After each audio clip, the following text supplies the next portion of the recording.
আসসালামু আলাইকুম বন্ধুরা, আমরা এখন প্রচণ্ড রোদের ভিতরে অর্থাৎ শেষ মুহূর্তের রমজানের আজকে দিনা 29শে রমজান। তো আমরা আসছি হলো নগরবাড়িতে একটা গরু নিতে। তো টাকা ছাড়া নিয়ে আসছি গরু নিতে, কিন্তু আমাদের ভুল বোঝাবুঝির একটা সিস্টেম। আমরা মনে করছিলাম যে হয়তো বা ভালোবাসার জন্য বা ভালোবাসার খাতিরে আমাদেরকে গরু দিবে, কিন্তু যখন গরু কেনা বেচা হয় আমরা প্রথম অবস্থায় যে একটা বানাপত্তর করছি, বানাপত্তরে দেখা গেছে হাসি মুখে বলছে সমস্যা নেই, গরু দেওয়া যাইবে। কিন্তু একটা পর্যায়ে যে গরু লালন পালন করছে উনি আর কি মুড়ি পেঁচটা উনি বাজাইছে যে আমি বাকি টাকায় গরু দিব না। যখন দেখা গেছে নগদ টাকায় মানে কথাবার্তা চুক্তি হয়েছে, পাকা হয়েছে, তখন দেখা গেছে উনি ছিল গরু বিক্রির সময়। আজকে দিনে হঠাৎ করিয়া বলতে আছে আমি বাকি টাকায় দিব না। সেজন্য আমাদের একটু দেরি হইতে আছে এখান থেকে বের হইতে।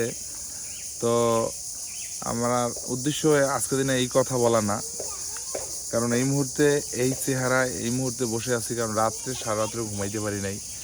সেহরি খাওয়ার পর থেকেই কাজ শুরু, গরুর কাজ, অর্থাৎ গরুর জবাই করা, এরপর মাংস গোস্ত আর কি বিক্রি, তারপর হিসাব নিকাশ, পরে আর একটা গরু আনা, এরকম আর কি। মানে এটা তো আর কোনো দোকানে বসে বিক্রি করা না, এটা ফুটপথে মানে অনেক হ্যাসাল থাকে, অর্থাৎ মানুষজনের গাড়ি ঘোড়া, অনেক শব্দ, এই ধরনের। মানে রোজার ভিতরে অনেকটা মনে হইতেছে এই সাইডটা এখন এই মুহূর্তে মানে ফাইটা যাইবে প্রচণ্ড পরিমাণে, মানে রোজায় ধরছে আর কি, শেষ রোজা এরকম। প্রথম যখন রোজা রাখছি তখন এরকম একটা অনুভূতি ছিল না। এখন শেষ, আগামীকালকে সম্ভবত রোজা শেষ, তারপরে ঈদুল ফিতর। আর তরিয়া কোথায়? তোমার কি রোজায় ধরছে? রোজায় ধরছে? ওনার বলে উনা উনা লাগে, মানে ধরে নাই।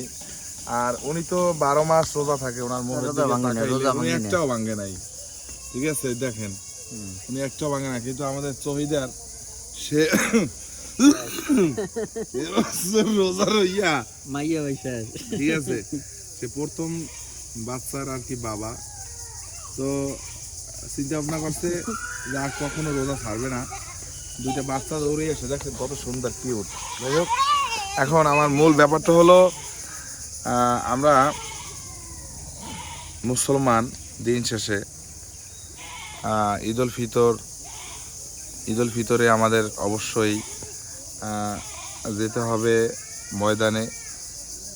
ময়দানে যাওয়ার পরে আমাদের এক মুসলমান আর এক মুসলমানের সাথে কুশল বিনিময় অর্থাৎ কোলাকুলি করতে হবে। কিন্তু এই কোলাকুলির ব্যাপারটা, এইটা নিয়ে আমি একটু কথা বলতে চাই। কোলাকুলির ব্যাপারটা হচ্ছে শহর লেভেলে, অর্থাৎ গ্রামে এই কোলাকুলিটা হয় না।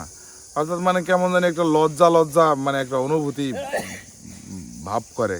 কিন্তু দেখা যায় শহর লেভেলে বাবা সন্তানের সাথে কোলাকুলি করে, এরকম একটা অবস্থা আমরা দেখি। কিন্তু নেতা সামসার সাথে কোলাকুলি করে শহর লেভেলের ঈদগাহগুলায় বা অন্য অন্য অঞ্চলে, কিন্তু আমাদের এই বরিশালে আমি যে অঞ্চলে আছি সেই অঞ্চলটা এটা হয় না। অর্থাৎ ঈদে যখন আর কি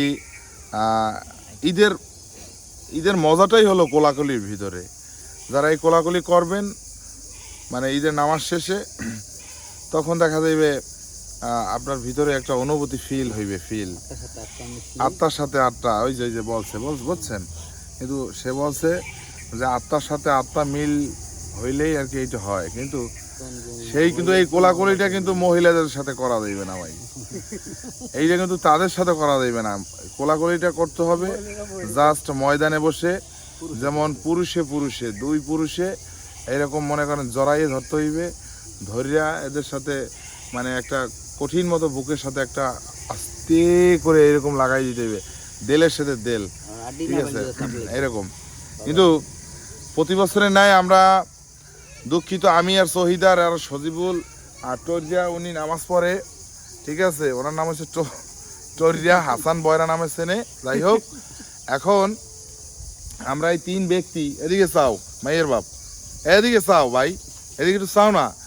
আমাদের কপালে কিন্তু ঈদের নামাজ হয় না, জোরে না। অর্থাৎ আমরা যদি নামাজে যাই তাইলে আপনারা সময় মতো গোস্ত খাইতে মানে কিনতে পারবেন না।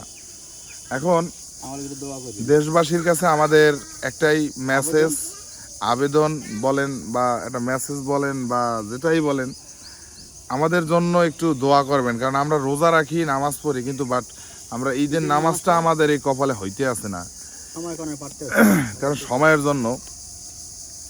তো ঈদের নামাজটা তো কায়দা পড়লেও হইবে না, আর একা পড়লেও হইবে না, সিস্টেমটা কিন্তু একেবারে মানে নড়বড়ে। তো আমার এই ভিডিওটা যারাই দেখবেন শেয়ার করবেন, বিশেষ অনুরোধ আগলঝাড়া গরুনদীবাসী, কারণ আপনাদের সেবার জন্যই আমরা হলাম গোস্ত বিক্রি করি। তো আমরা প্রতি বছরেই এরকম একটা আছে, মানে কবে যে ঈদের নামাজ পড়ছি ভাই এটা কিন্তু মনে নাই, বুঝছেন। এখন ওই ওই এই যে মাথা উপর মুই জাগাইছে, উনি কইতে ভালো যে কবে যে টাক দিছি, হ্যাঁ মাথা ময়দানে যাইয়া, কিন্তু মনে নাই।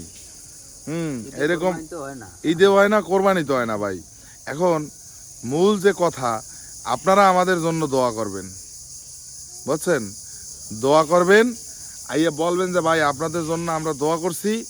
তো আপনাদের জন্য অবশ্যই আমরা মানে স্বর্ণের মাপ না, একটু জল দিলেও গোস্তর অবশ্যই দিব ইনশাল্লাহ। কারণ আমাদের জন্য যেহেতু আপনারা দোয়া করছেন বা করবেন, এরকম একটা যেহেতু মন থেকে বলেন যে এই 3 জন ব্যক্তি বা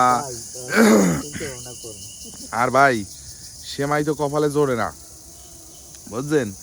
ঈদে হলো ভিন্নি, অর্থাৎ সেমাই এগুলো জোরে না। আমরা প্রতি বছর আমরা সেমাইয়ের একটা ভিডিও দিব, মানে আপনাদের অপেক্ষায় থাকেন, ঠিক আছে। চাঁদের রাত্রে, অর্থাৎ পরশু দিনে তো চাঁদের রাত, তা আমরা চাঁদের রাত্রে আমরা রাস্তায় বসেই মনে করেন ইট পাতাইয়া সুন্দর মতো আমি সেমাই রান্না করবো। এই শোনো, আমি কিন্তু সেমাই রান্না করবো, ঠিক আছে।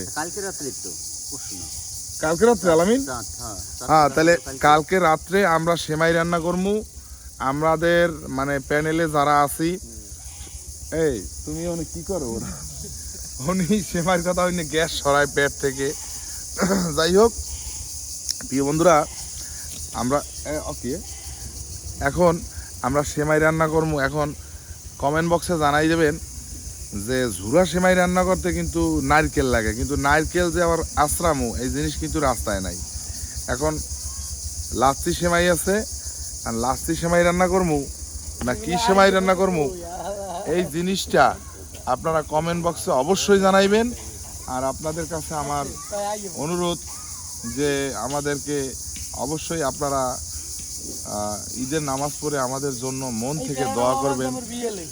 ভাই হিসেবে বললাম, 30টা রোজা রাখছি ভাই, নামাজ বাদ দিই নেই, কিন্তু ভাই কখনো মনে করেন যে কিছু দাবি করি নাই। আমার জন্য ময়দানে অবশ্যই দোয়া করবেন ভাই, ঠিক আছে। আসসালামু আলাইকুম, ভালো থাকেন সবাই।